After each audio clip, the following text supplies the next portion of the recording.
Have you lost control of your MPs, Prime Minister?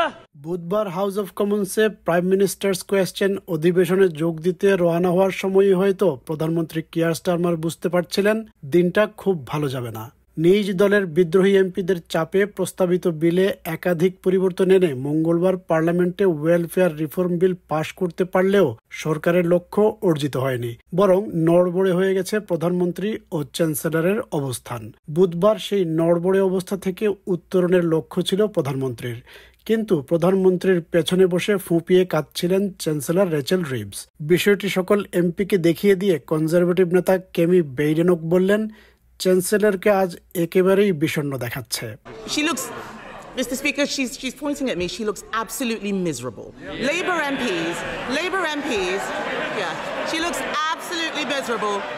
সংসদ অধিবেশনে Rachel রিভসকে বিষণ্ণ ও কান্নারত অবস্থায় দেখা যায়, যা চ্যান্সেলরের কঠিন সময়কে আরও স্পষ্ট করে তোলে। প্রেস গ্যালারি থেকে দেখা যায় তিনি বারবার চোখের জল মুছছেন। যে কারণেই তিনি কান্না করেন না কেন, চ্যান্সেলরের কাজ যে আরও কঠিন হয়ে পড়েছে তাতে কোনো সন্দেহ নেই। কনজারভেটিভ নেতা কেমি বেইডেনক প্রশ্ন তোলেন, চ্যান্সেলরের দিন কি শেষ হয়ে এসেছে?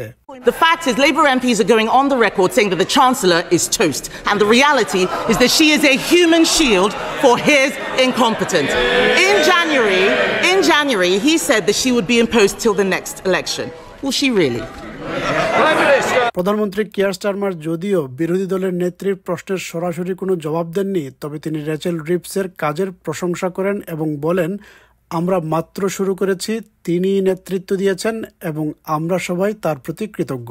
ডাউনিং স্ট্রিট পরে নিশ্চিত করেছে রেচেল রিভসের প্রতি প্রধানমন্ত্রীর পূর্ণ আস্থা আছে।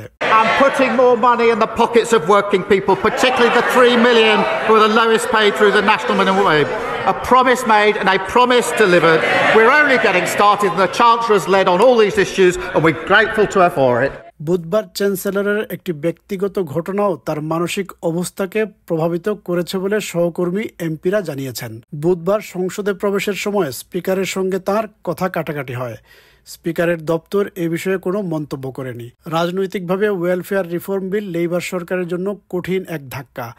বিরোধীরা বলছে, ইতিহাসে এই প্রথম কোনো প্রধানমন্ত্রী এমন একটি বিল এনেছেন যা অর্থ সাশ্রয় করার পরিবর্তে অর্থ খরচ বাড়াবে। It's going to cost millions. This is the first Prime Minister in history to propose a bill to save money who ended up with a bill which costs money. But I tell you what won't help people back into work, won't help control the costs, and that is voting to keep the broken system. And that is what they did last night.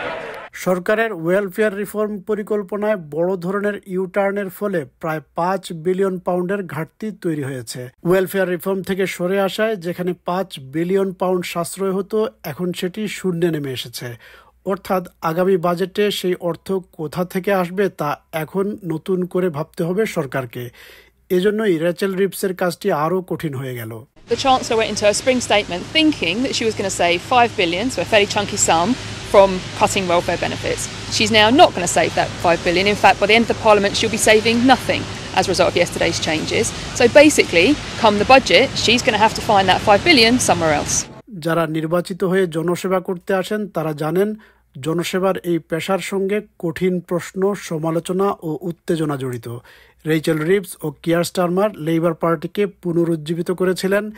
এখন সরকারে তারা একসাথে কেন্দ্রীয় ভূমিকায়, কিন্তু যদি তারা দ্রুত আস্থা ও নেতৃত্বের ভাবমূর্তি পুনরুদ্ধার করতে না পারেন, তাহলে প্রশ্ন আরও তীব্র হবে। শুধু রেচেল রিভসকে ঘিরে নয়, বরং দুজনকে ঘিরেই প্রশ্ন জোরদার হবে।